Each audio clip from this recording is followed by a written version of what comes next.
Hello দর্শক মণ্ডলী, কেমন আছেন সবাই? আজকের একটা নতুন ভিডিওতে আপনাদের সবাইকে স্বাগত। ভিডিওটি হচ্ছে রোজারিও মিকেলকে নিয়ে।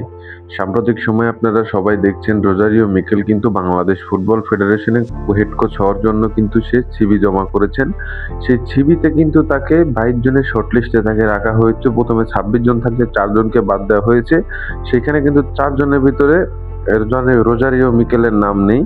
সে কিন্তু অবশেষে সেই 22 জনের মধ্যে টিকে গেছে। সে যদি বাংলাদেশ ফুটবল ফেডারেশনের যদি হেড কোচ হতে পারে, তাহলে কিন্তু সিন্ডিকেটের 12টা বাজিয়ে দিবে।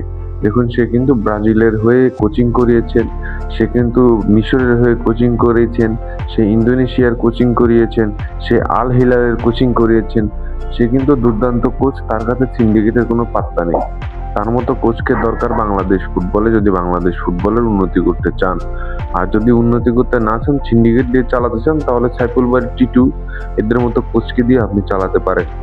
কিন্তু আমার আমার আইকিউতে একটাই প্রশ্ন ঘুরপাক খাচ্ছে, যদি বাংলাদেশ ফুটবলটাকে উন্নতি করতে চান, তাহলে রোজারিও মিকেলের মতো একজন প্রতিভাবান ফুটবলার, প্রতিভাবান কোচকে দলে নিতে হবে। ব্রাজিলের কিন্তু গোলকিপার ছিলেন রোজারিও মিকেল। 1999 থেকে কিন্তু তিনি কোচিং ক্যারিয়ার শুরু করেন। তার প্রথম কোচিং ছিল ব্রাজিলের একটা ক্লাব এপিপি। সেই ক্লাবের কিন্তু কোচিং করিয়েছেন রোজারিও মিকেল। সেখানে তার কোচিং যাত্রা শুরু। সেই কোচিং যাত্রা থেকে আজকে এই পর্যন্ত সে বাংলাদেশের হেড কোচ হওয়ার জন্য সে সিভি জমা করে। তার 25 পাতার সিভি দেখে কিন্তু যারা 4 জন যারা কোচ নির্বাচক করছেন, তারা কিন্তু দেখে অবাক হয়ে গেছেন এবং তাকে বাদ দেওয়ার কোনো অপশনই খুঁজে পাচ্ছে না। তো এখন দেখার বিষয় হচ্ছে বাফুফের প্রেসিডেন্ট তাবিদ আওয়াল সাহেব বিষয়টা কতটা বিবেচ্য করে এবং রোজারিও মিকেল কি বাংলাদেশের হেড কোচ হতে পারে কিনা। তো এই বিষয় নিয়ে এখনো জল্পনা কল্পনা রয়েছে। তো দেখা যাক কি হয়।